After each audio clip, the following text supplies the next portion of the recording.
اللهم صل وسلم وبارك على افضل خلق سيدنا محمد عليه افضل الصلاه والسلام. هنعمل النهارده صابونه للمواعين. انا عاملاها المواعين دي عشان خاطر الزيت المستعمل ده زيت سمك. انا بصراحه عملته قبل كده بس ما كانتش كوبايه، يعني كانت حبه صغيرين، لكن النهارده انا هعمل كوبايه. الكوبايه دي هعمله للمواعين بس، لكن مش هيستخدم للغسيل.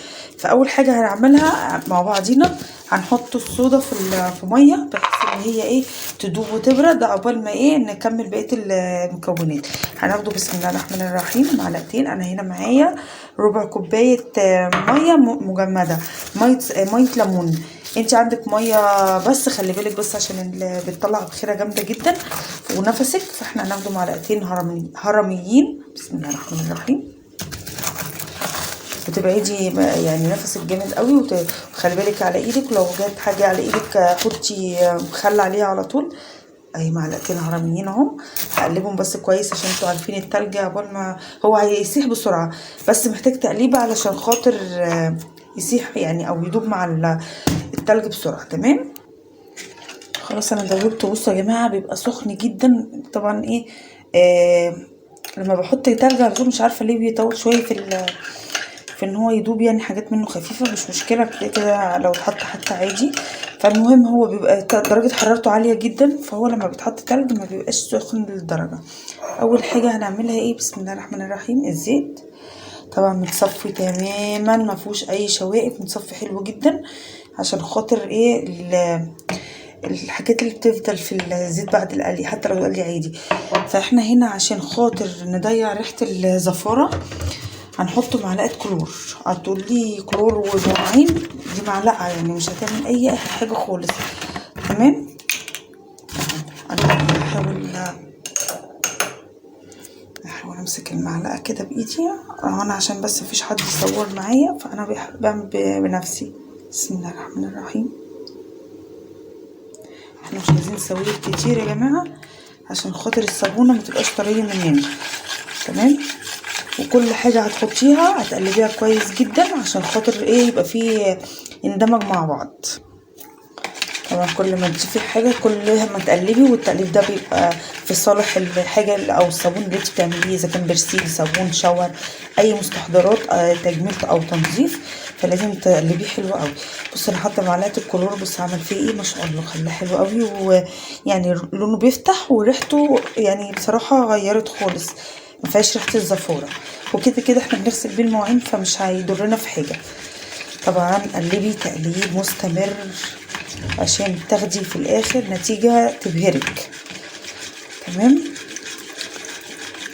انا دلوقتي محتاجة ايه؟ معلقة صابون سائل. اهي معلقة صابون سائل. خلاص كده. بالنسبة للسوائل انا كده مش هحط اي نوع سوائل تاني. وبصوا بقى هخليه يفتح ازاي، لونه يفتح اكتر. والليمون يا جماعة اللي انا هحطاه هنا في الصودا فوائده طبعا عشان الايد وعشان يضيع الريحه. وبصوا يعني ليه فوائد كتير جدا، وينعم وينظف ومعقم وحاجات كتيره حلوه. هنا معايا معلقه كبيره دي زهره بيضه. هتقولي زهره بيضه ومواعين؟ هقول لك الزهره البيضه دي بتنضف حلوه قوي قوي قوي، ده سحر يا جماعه والله.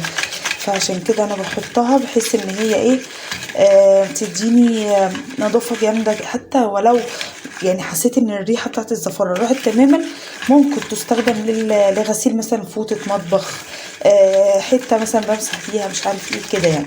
ومعايا هنا بقى عشان الريحه خالص معلقه مسحوق، اي نوع مسحوق برضه هتقولي لي مسحوق وصابونة مواعين. يا جماعة والله أنا الصابون اللي بعمله كله حتى لو مش صابونة أو زيت زفارة، لا بحط كده مسحوق عشان الريحة وعشان النظافة.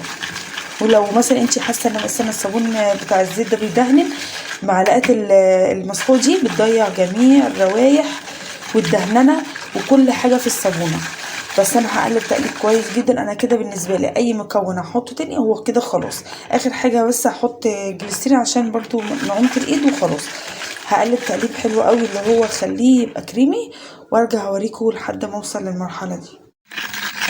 اهو بصوا يا جماعه انا قلبته لحد بس ما وصل لمرحله انه بقى شبه الكريم كده. تمام. هنا بقى في المرحله دي احط الصودا. بسم الله الرحمن الرحيم. او حتى كله دايب يعني، حتى وانا بنزله ما كانش فيه كتل ولا حاجه. برضو هقلب فيه لحد ما يبقى ايه، زي قوام الكيك او البشاميل كده. هوريهولكوا برضو.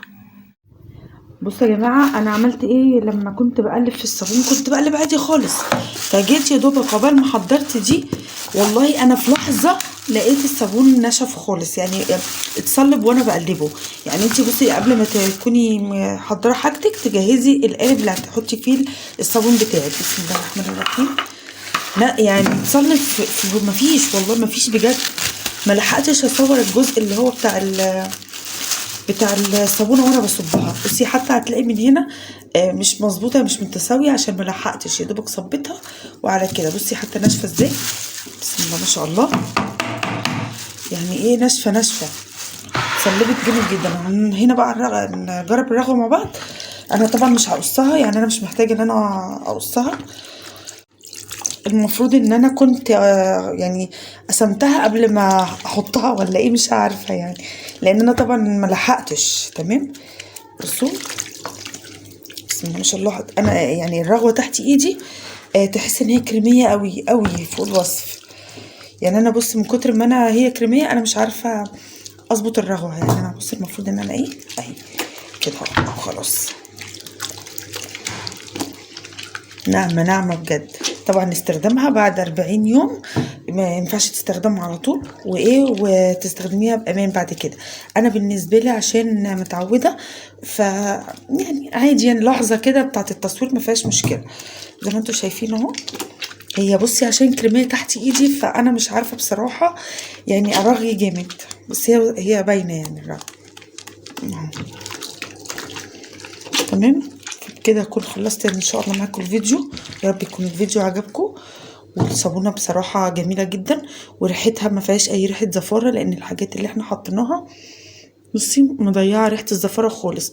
وكريميه بصي حلوه، يعني حلوه بجد. انا اول مره استخدم صابونه على طول كده وتعجبني كده على طول، ما شاء الله حلوه قوي. يا رب يكون الفيديو عجبكم. بحبكم جدا، والسلام عليكم ورحمه الله.